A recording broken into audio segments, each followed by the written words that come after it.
नमो भगवते वासुदेवाय।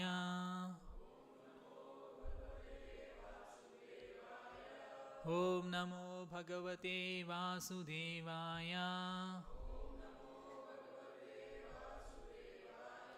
ॐ नमो भगवते वासुदेवाय। नारायणं नमस्कृत्य नरं चैव नरोत्तमं दैवीं सरस्वतीं व्यासं ततो जयमुदीरये। नष्टप्रायेषु अभद्रेषु नित्यं भागवत सेवया भगवती उत्तमा श्लोके भक्तिर्भवति नैष्टिकी।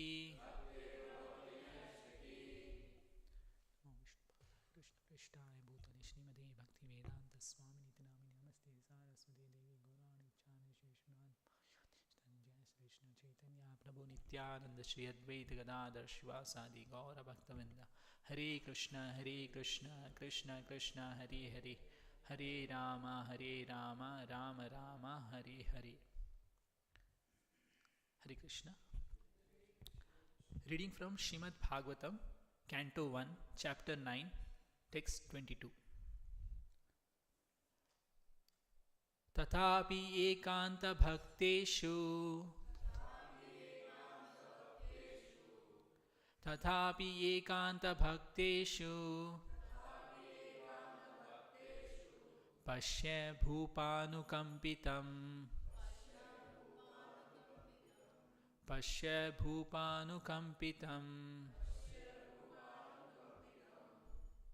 Yanme asumans त्यजता साक्षात् यन्मे अशुंस त्यजता साक्षात् कृष्ण दर्शन आगतः कृष्ण दर्शन आगतः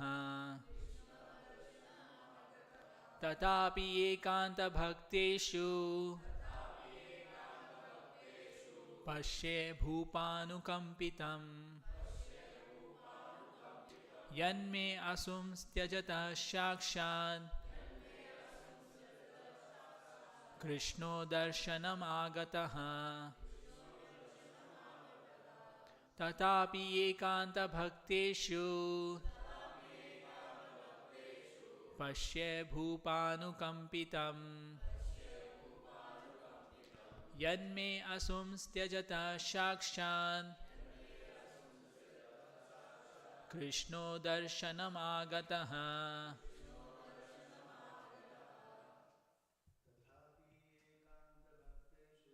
तथापि एकांत भक्तेषु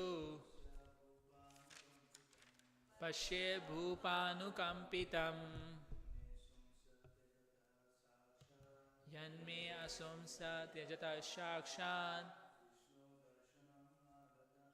कृष्णो दर्शनम् आगतः तथापि एकांत भक्तेषु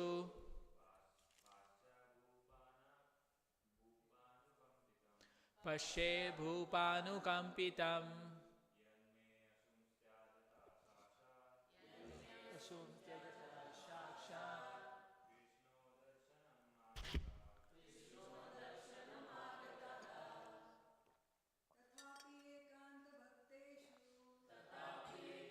भक्तेषु पश्य भूपानुकंपितं यन्मे असुंस त्यजता साक्षात् कृष्ण दर्शनम् आगतः तथापि एकांत भक्तेषु पश्ये भूपानुकंपितं यन्मे असुंस त्यजता साक्षात् कृष्णो दर्शनम् आगतः. Word to word meaning. tathapi, still, ekanta, unflinching, bhakteshu, onto the devotees, pashe, see here, bhupa, O king, anukampitam, how sympathetic, yad, for which, me, my, asun, life, tyajataha, ending, shakshat, directly, krishnaha, the personality of Godhead, darshanam, in my view, agataha, has kindly come. Translation by Srila Prabhupada.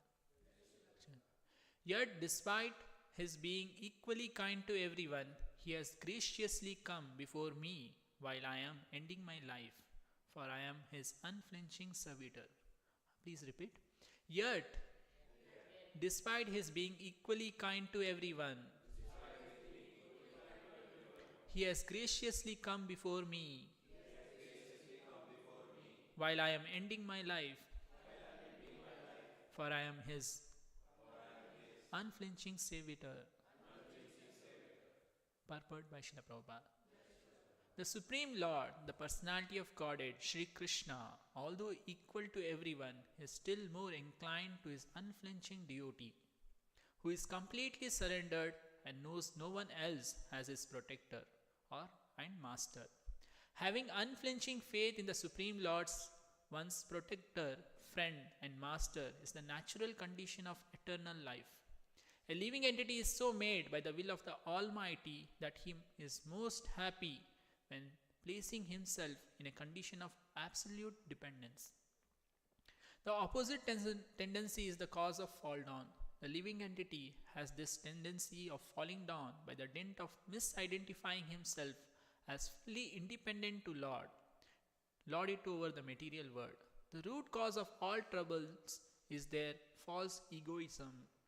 One must draw towards the Lord in all circumstances.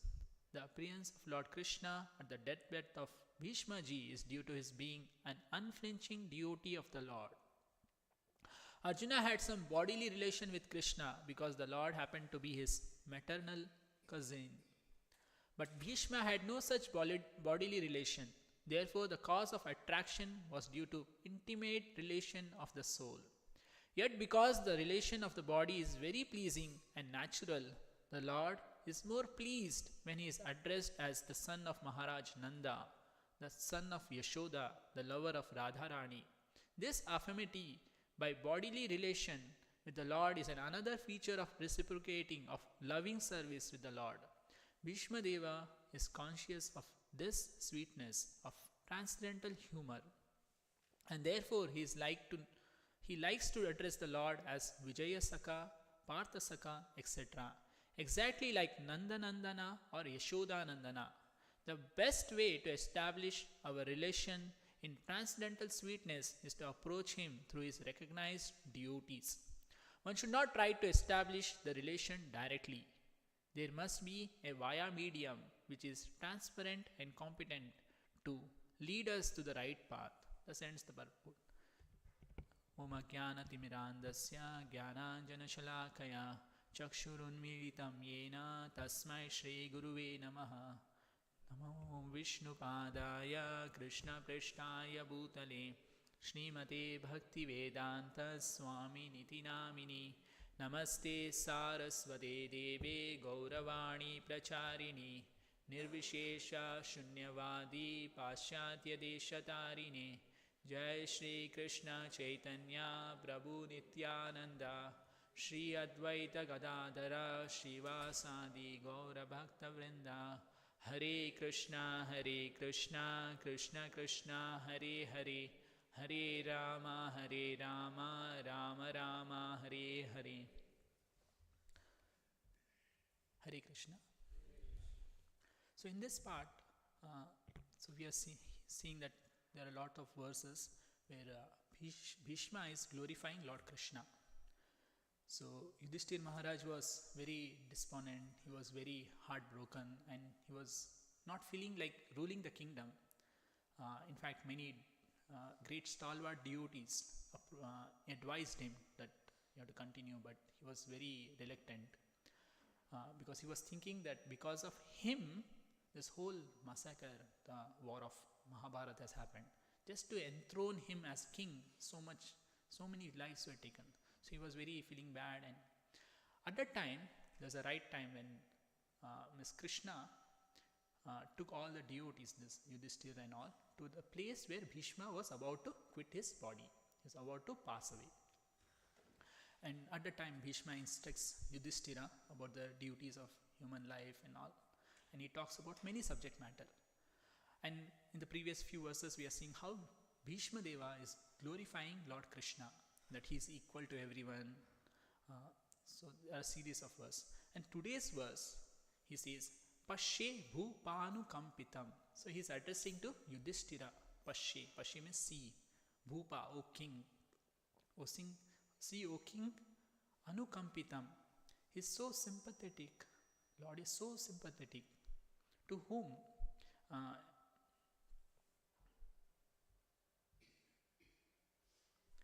Yanme asum stejata shakshat Krishna darshana agataha. So he has kindly come here. For what purpose he has come?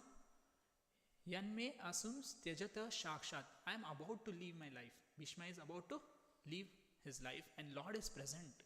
That's the most auspicious and glorious time for him.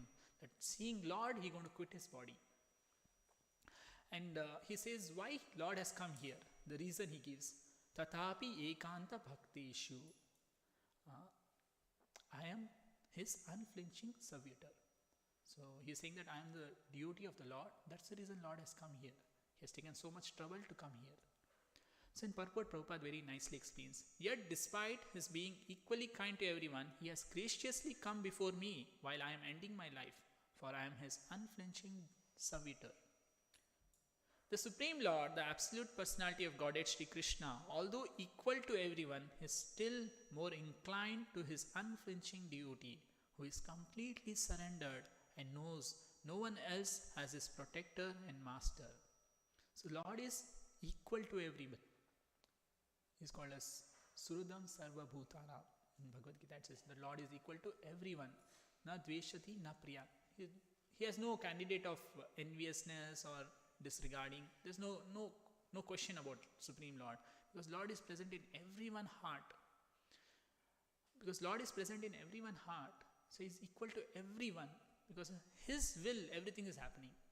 But here you'll see that Lord is very inclined to His devotee. He's favoring them. Indirectly He's favoring them, that He's giving special consideration. And how do we understand this? Lord is equal to everyone. On the other side, He is favoring His devotees. So this is very nicely explained in Bhagavatam 9th canto. There is an incident in the Bhagavatam 9th canto, 4th chapter. So there was a king by name Maharaj Ambarish. He was a great devotee of the Lord. And he was a king of not just one place, he was a king of entire world. He was like a very opulent king. He was very rich. But he had very beautiful qualities. He had a devotee's qualities. So he considered his opulence temporary. So he knew this all opulence is temporary. He was not very attached to that kingdom or place and all. Knowing that such material opulence is the cause of downfall into the conditioned life. So he knew this opulence may be the cause of his birth, death, old age and disease. And he was unattached to this opulence. So he engaged his senses. How did he engage his senses? So he engaged his senses, Savai Mana Krishna Padara Vindayo. He engaged his mind at the lotus feet of the Lord. He engaged his senses, like working senses, like hand and all, in cleansing the temple of the Lord. So in that way, he was fully busy in service of the Lord. So that is called, Prabhupada says that this principle is called Yukta Vairagya. He was very opulent, very rich. On the other side, he was a great devotee of the Lord. So he engaged all his resources in the service of the Lord. So that is called Yukta Vairagya or feasible renunciation, which is quite suitable for a worship of the Supreme Personality of Godhead. Because Maharaj Amrish, as an emperor, was immensely opulent, he performed devotional service with great opulence, and therefore, despite his opulence, wealth, he was not at all attached to his wife, children, kingdom. He was fully detached. He was fully engaged in the service of the Lord, and he was not very attached to his family, relatives, and all. He constantly engaged his senses and mind in the service of the Lord. He never desired even liberation. He never desired for getting liberated. So one fine day, once Maharaj Amrish was worshipping the Supreme Personality of Godhead in Vrindavan. He was worshipping in Vrindavan, Holy Dham. So he was observing a vrata called as Dwadashi vrata. So we all observe Ekadashi vrata. So he was observing Dwadashi, a day after Ekadashi. So he has to break the fast. Usually there is a particular time when they break the fast. Usually we all eat prasadam. Yes, we don't follow that. Usually Ekadashi means you have to do Nirjal. See, he was doing that Nirjal fasting previous day before and after. So there's he was in a higher level, he was doing Ekadashi. So he was fasting Nirjal without water. So he was doing that. So there's a particular time he has to break the fast in Dwadashi the next day. So some time. Usually if you see the calculator, there is a time mentioned. So this time you have to break the fast. So it's there. So the time had come. So when he was about to break fast, at the time a great sage by name Durvasa Muni appeared. So he's a mystic, powerful mystic. So he appeared in the scene. So king, he respected him, he welcomed him, and he requested that why don't you have lunch, have prasadam. So Durvasa Muni he just told okay, and he went for taking bath in the river Yamuna. So once he went there, and he was in the sage Durvasa Muni was in Samadhi. He's seated in trance, and he did not knew the time. And the king here is waiting. So his time is going, that time is going away. So what has to be done? So he was in a perplexed condition. So then he took advice from Brahmanas. So learned Brahmanas were there in his kingdom, and they advised him, just take little water. Because taking water is like breaking the fast and not breaking the fast. It's that. So he took little water. But when he took little water, this Durvasa Muni got to know. Because he's a mystic, so he got to know. So he was very angry. So with fiery anger, he came to the kingdom of Maharaj Amrish. And he was heavily chastised him. He just scolded him like anything.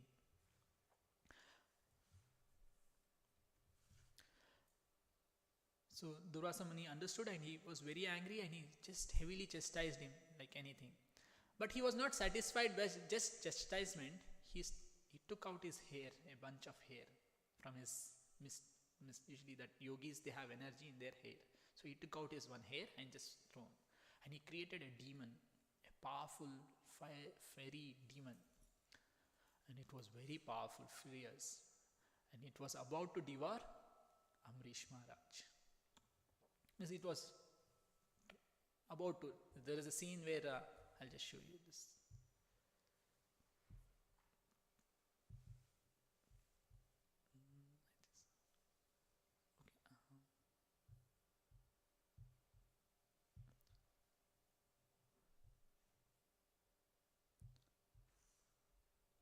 I'll just show you once.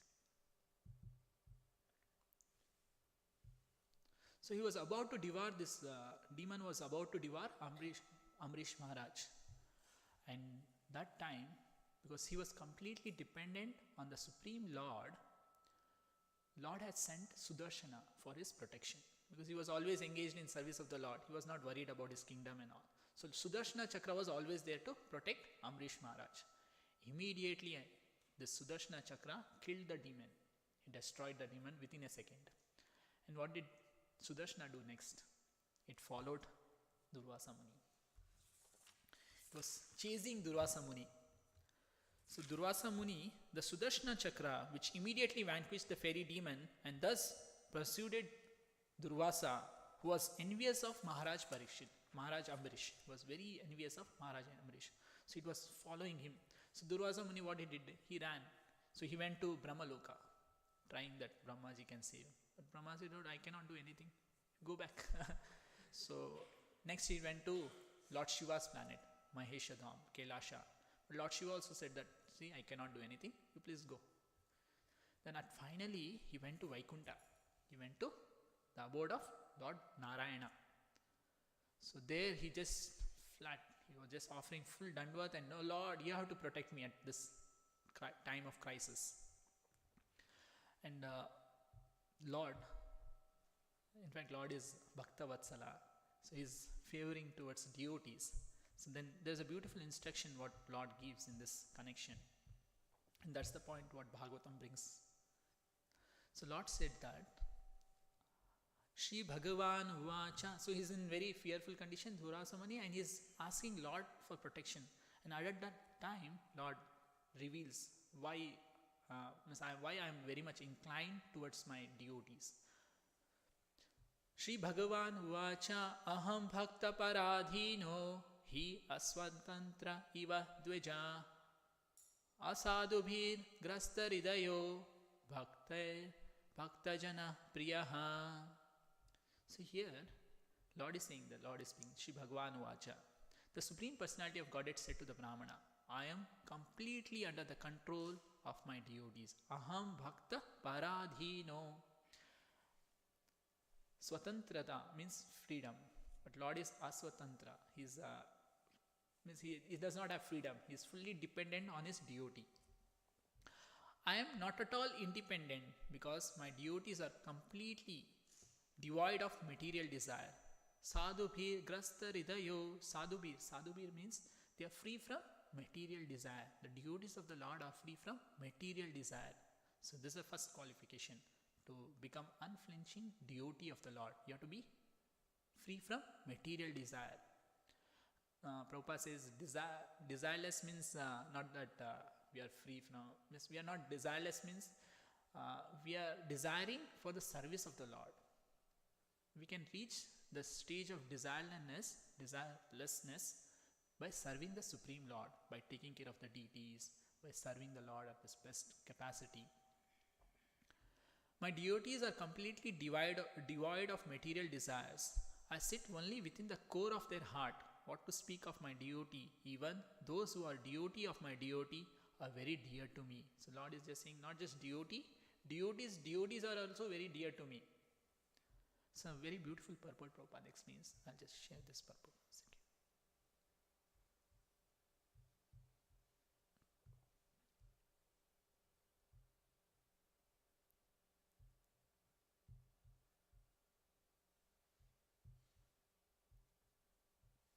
It's not visible, right? All the great stalwart personalities in the universe, including Lord Brahma, Lord Shiva, are fully under the control of the Supreme Personality of Godhead. But the Supreme Personality of Godhead is fully under the control of his devotees. Why is this? Because the devotees is Anyabhilashita Shunyam. In other words, he has no material desire in the heart. His only desire is to think always of the Supreme Personality of Godhead, how to serve him best. Because of his transcendental qualification, the Supreme Lord is extremely favorable to the devotees. Indeed, not only the devotees, but also the devotees of the devotees. Srila Narayana Das Thakura says, Chadiya Vaishnava Seva Nistara Paiche Kabe. Without being a devotee of a devotee, one cannot be released from material entanglement. So, very nice word. He says that without being a devotee of a devotee, one cannot be released from material entanglement. Therefore, Chaitanya Mahaprabhu identified himself as Gopi Bhatta Pada Kamalayo Dasa Dasanudasa. Thus, he instructed us to become not directly servant of Krishna, but the servant of Krishna. Devotees like Brahma, Narada, Vyasadeva, Sukdev Goswami are directly servant of Krishna, and no one becomes a servant of Narada. And one who becomes a servant of Narada, Vyasadeva, Sukdev, like the sixth Goswami, is still more devoted. Srila Vishwanath Chakravarti Thakura therefore says, Yasya prasadat bhagavat prasado. If one very sincerely serves the spiritual master, Krishna certainly becomes favorable to such a devotee. Following the instructions of a devotee is more valuable than following the instructions of the Supreme Personality of Godhead directly. You'll see how Prabhupada followed the instruction of his spiritual master Bhaktisiddhanta Saraswati Maharaj to preach these glories of Lord Krishna all over the world. So here Lord is very clearly saying that I'm very favorable to devotees because they don't have material desire. See how Lord further explains.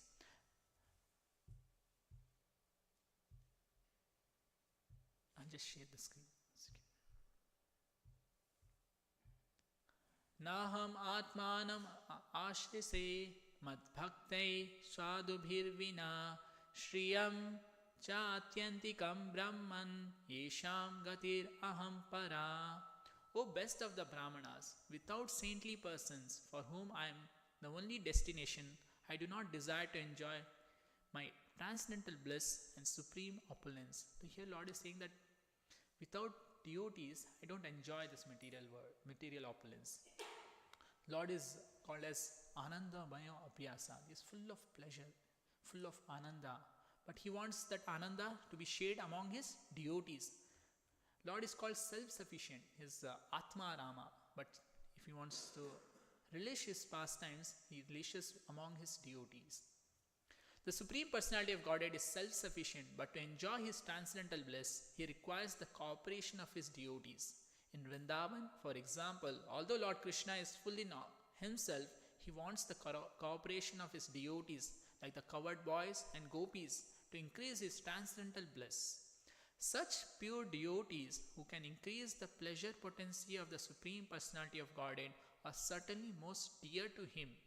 Not only does the Supreme Personality of Godhead enjoys the company of his devotees, but because he is unlimited, he wants to increase his devotees unlimitedly. So Lord wants to reclaim all this conditioned soul back home, back to Godhead, so that he can enjoy unlimitedly. Thus, he descends to the material world to induce the non-devotees and rebellious living entities to return home back to Godhead. He requests them to surrender unto him because unlimited as he is, he wants to increase his devotees unlimitedly. The Krishna consciousness movement is an attempt to increase the number of pure devotees of the Supreme Lord more and more. It is certain that a devotee who helps in this endeavor to satisfy the Supreme Personality of Godhead Supreme Personality of Godhead becomes indirectly a controller of the Supreme Lord. Although the Supreme Lord is full in six opulence, he does not feel transcendental bliss without his devotees. So Lord is self-sufficient, but he does not feel transcendental bliss without his devotees. An example that may be cited in this regard is that if a rich man does not have son in a family, he does not feel happiness. Indeed, sometimes a rich man adopts a son to complete his happiness. The science of transcendental bliss is known to the pure devotees. Therefore, the pure devotee is always engaged in increasing the transcendental happiness of the Lord. So the second point, Lord says that he cannot enjoy on his own. He wants the cooperation of his devotees to enjoy more. And next, third point, what he says, we'll see. Why Lord is favoring to his unflinching devotees. There's a third point, what he says. Ya dara agara putrapta pranam vetum imam param hitva mam sharanam yata katham tam tyektam utsaha. So here you'll see ya dara agara putrapta. So this devotees, since pure devotees gave up their homes, wives, children, relatives, riches, and even their lives simply to serve me, without any desire of material improvement in this life or in the next, how can I give up such devotees at any time? So Lord is very obligated to these pure devotees who are given, they have done so much sacrifice. So he's saying that without any desire for material improvement in this life or next, how can I give up such a devotee at any time? The Supreme Personality of Godhead is worshipped by the world as words by Brahmanya Devaya, O Go Brahmana Hitaya Cha. Thus he is well-wisher of the Brahmanas. Durvasa Muni was certainly a great Brahmana, but because he was non-devotee, he could not sacrifice everything in that service, in the devotional service. So here Lord is defining difference between pure devotee and non-devotees, like mystic. What is the difference? So here Lord is saying the great mystic yogi are actually self-centered. These yogis are self-centered. The proof is that when Durvasa Muni created a demon to kill Maharaj Amrish, so Durvasa Muni, just by his bunch of hair, he created a demon. What did Amrish Maharaj do? He was just standing. Okay, let it happen, whatever happens. So he was fully dependent. The proof is that when Durvasa Muni created a demon to kill Maharaj Amrish, the king stayed fixed in his place, praying to the Supreme Personality of Godhead and depending solely and wholly on him. Whereas when Durvasa Muni was chased by the Sudarshana Chakra by the supreme will of the Lord, he was so perturbed that he fled all over the world and tried to take shelter in every nook and corner of the universe. To one side, devotee is completely dependent. Okay, let it happen. Lord is there to protect. Whereas Durvasa Muni, the great mystic, he was running. He did not stay there, okay, Sudarshana, kill me. No, he did not do that. In fact, he ran to different corners of the world, like Brahmaloka, Lord Shiva's planet, and finally he went to Vaikunta. At last, in fear of his life, he approached Lord Brahma, Lord Shiva, and ultimately the Supreme Personality of Godhead. He was so interested in his own body that he wanted to kill the body of a Vaishnava. So he was so self-centered, so envious of that Maharaj Amrish that he wanted to kill him, kill the Vaishnava. Therefore, he did not have very good intelligence. Prabhupada says that he did not have very good intelligence. And how can an unintelligent person be delivered by the Supreme Personality of Godhead? The Lord certainly tries to give all protection to his devotees who have given up everything for the sake of serving him. So this is where the Lord is fully trying to protect his devotees because he has given everything. He is fully dependent. So Prabhupada very nicely explains this. Another point in this verse is that attachment to Dara, Agara, Putrapta, home, wife, children, friendship, society and love is not the way to achieve the favor of the Supreme Personality of Godhead. So it's a very powerful statement. Home, wife, children, friendship, society and love is not the way to achieve the favor of the Supreme Personality of Godhead. One who is attached to heart and home for material pleasure cannot become a pure devotee. Sometimes a devotee may have a habit or attraction for wife, children and home, but at the same time wants to serve the Supreme Lord to the best of his ability. For such a devotee, the Lord makes a special arrangement to take away the object of his false attachment and thus free him from attachment to wife, home, children, friends and so on. This special mercy bestowed upon a devotee to bring him back home, back to Godhead. So Lord is very favorable. If he is very attached, but he wants to serve the Supreme Lord, so Lord makes arrangement. So he cuts that other side and keeps him in the devotional part. That's the reason many times many people don't worship Lord Vishnu. They think Lord will act in a different way. And further Lord very nicely explains. Lord gives a beautiful example how I am controlled by my devotees. Mai nirbandha ridaya sadhava samadarshanaha vashe kurvanti mam bhaktya sat striya satpatim yatha. As a chaste woman brings their gentle husband under the control by service, thus pure devotees who are equal to everyone and completely attached to me in the core of the heart bring me under their full control. So this is a very powerful statement where the chaste woman brings their gentle husband under control by service. By service, a chaste woman brings her husband under control. The pure devotees who are equal to everyone and completely attached to me in the core of my heart bring me under their full control. So Prabhupada very nicely explains this. In this word, the word Samadarshana is significant. The pure devotee is actually equal to everyone, as confirmed in Bhagavad Gita. Brahma bhuta prasannatma nasochiti nakanchati samas bhuteshu. Universal brotherhood is possible when one is in 1:1. He is a pure devotee, Pandita Samadarshina. A pure devotee is actually learned because he knows his constitutional position. He knows the position of the Supreme Personality of Godhead, and he knows the relationship between the living entity and the Supreme Lord. So he knows three things. A pure devotee is actually learned because he knows his constitutional position. His constitutional position is to serve the Supreme Lord. Jivera Swarupai Nitya Krishna Das. He knows the position of the Supreme Personality of Godhead. He knows the position of Lord Krishna. And he knows the relationship between the living entity and the Supreme Lord. Thus, he has full spiritual knowledge and he is automatically liberated, Brahma Bhuta. He can therefore see everyone on the spiritual platform. He can comprehend the happiness and distress of all living entity. He understands that what is happiness to him is also happiness to others, and that what is distress to him is distress for others. Therefore, he is sympathetic to everyone. As Prahlad Maharaj says, Suchetata vimukha chetasa indriyartha maya sukaya bharam udahato vimudhan. People suffer from material distress because they have no attached. They are not attached to the Supreme Personality of Godhead. A pure devotee's chief concern, therefore, is to rise the ignorant mass of people to the sense of Krishna consciousness. So the pure devotees always want everyone to be raised to the platform of Krishna consciousness. And that is the platform where they can see in an equal vision.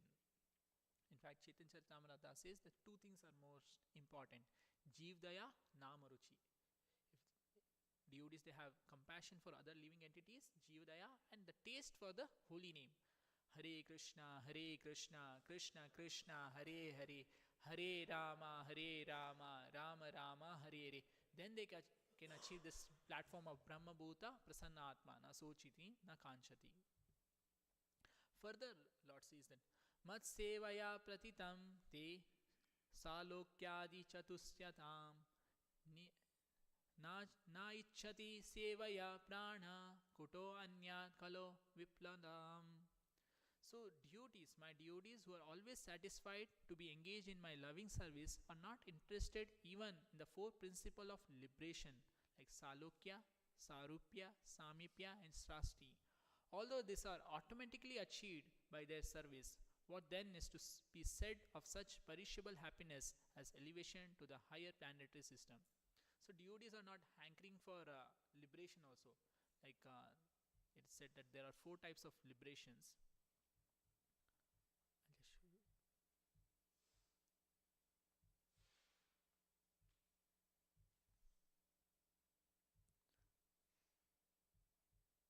In Chaitanya Charitamrita, this is very nicely explained.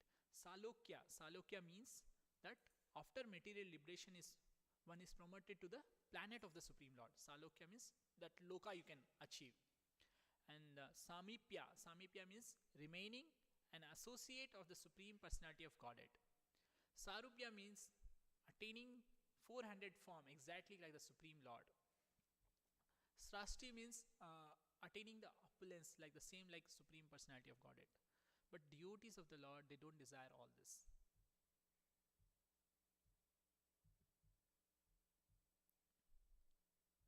And further, this is the most important. Visible?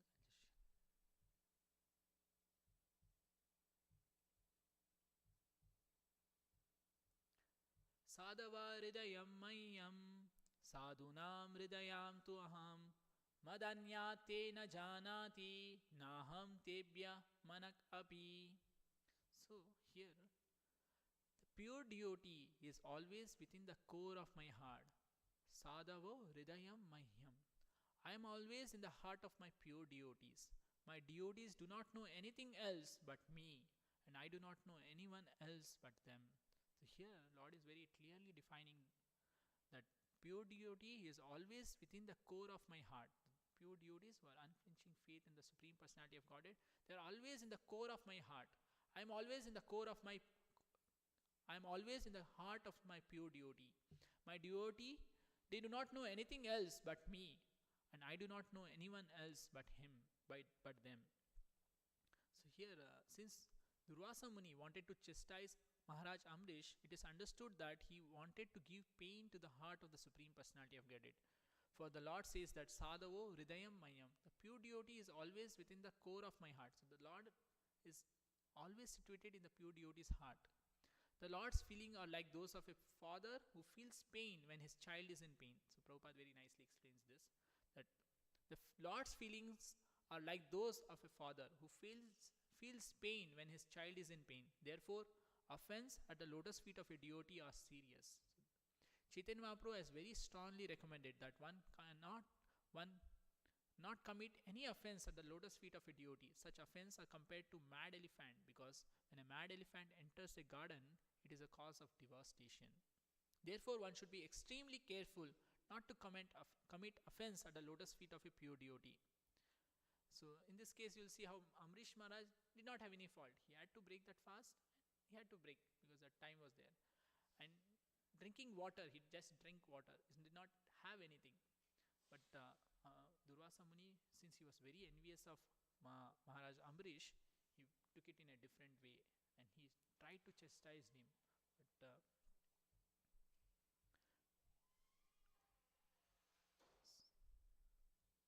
so furthermore, Lord says, now Lord is advising Durvasa Muni what has to be done, the solution. Now we have offended a Vaishnava, what has to be done? O Brahmana, let me now advise you for your own protection. Please hear from me. By offending Maharaj Amrish, you have acted with self-envy. The Lord is chastising him. Therefore, you should go to him immediately without a moment delay. One's so-called powers, when employed against the devotee, certainly harms he who employs it. So whoever tries to harm a devotee, that same thing will harm him also. Thus, it is a subject, not the object, who is harmed. So this is what Lord says. And furthermore, Lord says that, in fact, Lord is chastising Durvasa Muni. He says that, for a Brahmana, austerity and learning are certainly auspicious. But when he is acquired by a person who is not gentle, such austerity and learning are most dangerous. So he was very puffed up with this austerity and learning that Durvasa Muni has accumulated. And he employed against Amrish Maharaj, because Amrish Maharaj's glory was spread all over the world. He was, in fact, his kingdom was also like a devotee. All his subjects were also devotees. Not just he was a devotee, his subjects were also devotees. And that fame was spread like anything. And this Durvasa Muni was very envious. I did so much austerity, tapasya, nobody recognizes me. But he is a householder. He is enjoying the kingdom. He is in the king. All opulence is there. Why he is so glorified? So he became very envious. Sometimes we also become envious of some devotees and all. Think, "Arey, itna hai, mere paas kuch nahi hai." So this is most dangerous position, to being in a envious of any other devotees. Then further Prabhupada explains, it is said that a jewel is very valuable, but when it is on the hood of a serpent, it is dangerous despite its value. Similarly, when a materialistic non-devotee achieves great success in learning and austerity, but that success is dangerous for all of society. So-called learned scientists, for example, invented atomic weapons that are dangerous for all humanity. It is therefore said, Manina bhushita sarpa kim aso bhayankaraha. A serpent with a jewel on his hood is as dangerous as a serpent without such jewel. Durvasa Muni was very learned Brahmana, equipped with mystic power, but because he was not a gentleman, he did not know how to use his power. He was therefore extremely dangerous. The Supreme Personality of Godhead is never inclined towards a dangerous person who uses his mystic power for some personal design. By the law of nature, therefore, such misuse of power is ultimately dangerous, not for the society, but for the person who misuses it. So Lord is very clearly defining that this austerity, learning what you have acquired, if you are not gentle, you are not humble, or you are not simple, it's a most dangerous weapon which you are carrying. And then Durvasa Muni goes back to the place of Amrish Maharaj, and he offers Dandavat and he just prays. And there's a beautiful prayer in the further. We'll hear the next part of the purport where Prabhupada says, the opposite tendency is the cause of fall down. So Prabhupada says that this opposite tendency, the living entity has a tendency of falling down by dint of misidentifying himself as fully independent to lord it over the material world. The root cause of all trouble is false egoism. One must draw towards the Lord in all circumstances. The opposite tendency of not becoming unflinching devotee of the Lord is that cause of fall down. If you are not devotee of the Lord, then you'll not be in a proper stand.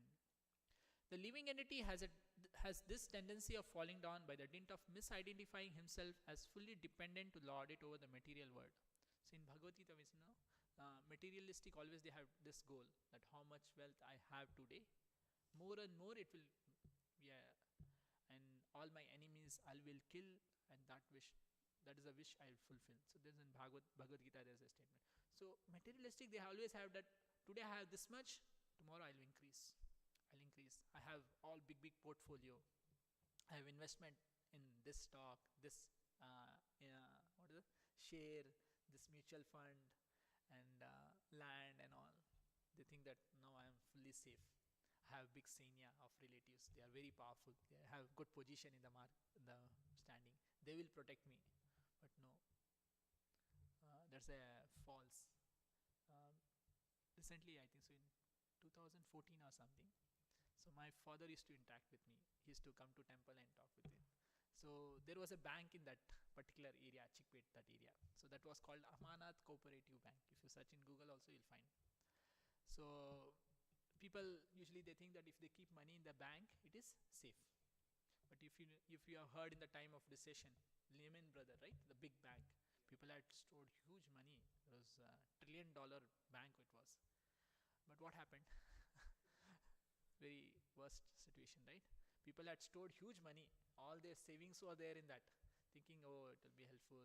And that bank was running for more than 200 plus years. It was there for large, but people lost huge money. So this bank also was like that. So all that Chickpet businessmen and all, they kept huge money in that because that's an easy nearby bank, and they kept. And that bank had put that same money in some other wrong investments. And in that process, they lost money. So that bank had filed a bankruptcy. Usually they file bankruptcy when they are losing. So what happens that time? Bank, you cannot draw your money. You can draw every day 1,000 rupees. So if suppose you have 10 lakh in your account, but you can only draw 1,000 rupees. So that was the stage. So my father was recollecting that bank. Then he was very happy that he lost very less amount. And the others were very glorified. Oh, I lost this much. I lost 20 lakh. I lost 30 lakh. And he was saying, oh, I lost only 1.5 lakh or 2 lakh. So he was happy. Oh, I lost very less. Others, they lost large amount. So this is what material world is.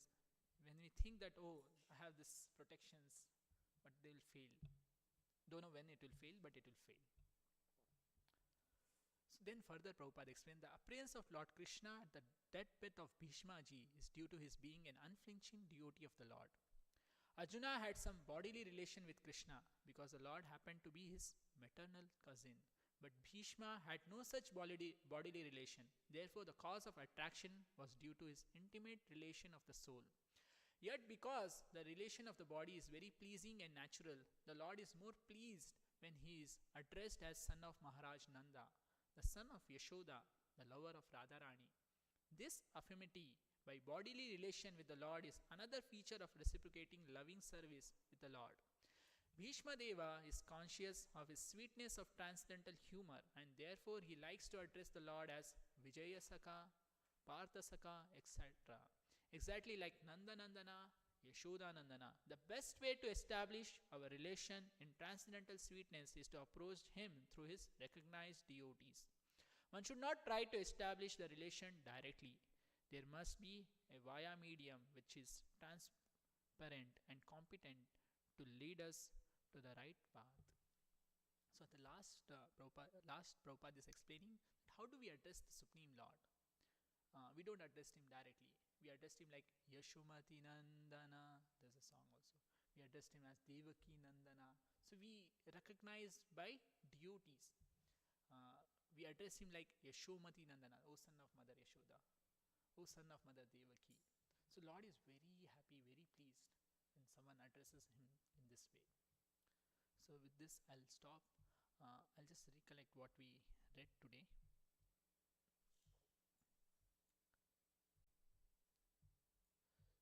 So the Supreme Lord is attached to his unflinching devotees, and there are few qualities of his qualities of unflinching devotees. What are those?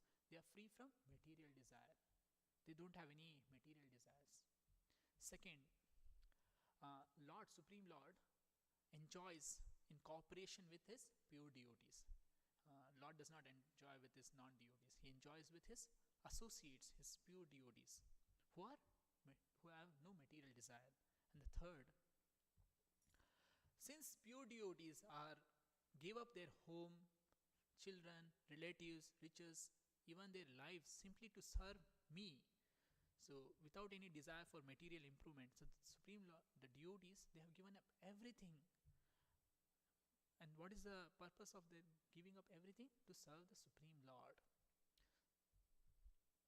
And next, Prabhupada gives the example of a chaste woman, how she controls her husband by service.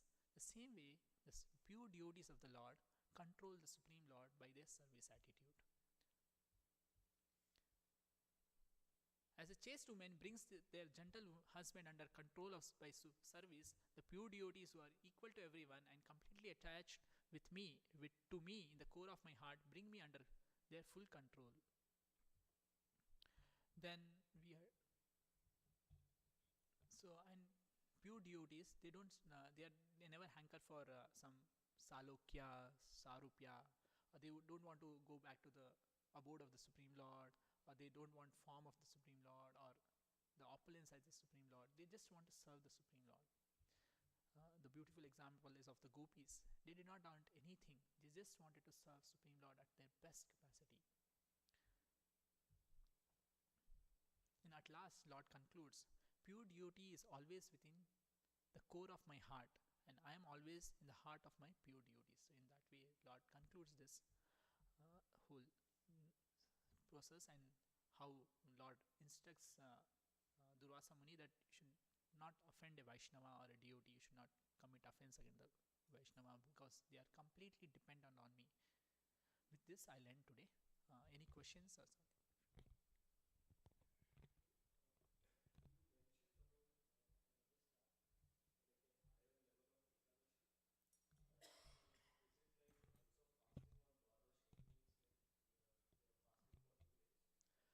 Usually some they follow like this, that suppose tomorrow is Ekadashi, so today evening also he'll not eat anything. He'll make sure his stomach is free, and whole day Ekadashi he will fast, means without water and anything.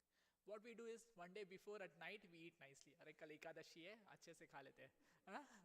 पर एकादशी के दिन भी we eat nicely. And Ekadashi also we eat nice feast and all. So one day before we think, oh, Ekadashi is there, so I'll have to fill my belly fully because I'll survive with that portion. So usually Amrish Maharaj did not do that. He was doing Nirjala Ekadashi. Usually devotees they do many times. Many devotees they do. They call it as Nirjala Ekadashi. They don't drink water and all. But it does not mean that you fast with Nirjala and just you sleep in the bed. No. You should do service. Prabhupada says you have to be engaged in the service of the Lord. So that is most important. The principle should be you have to engage in your senses in the service of the Lord, chanting, reading, book distribution, whatever. But you cannot give this excuse that, okay, I'm doing Nirjal, so I'm just done. And the next day, Dwadashi, there's a particular time they break that fast. So that's clear. So I'll stop here. Panduranga Prabhu will announce about book distribution.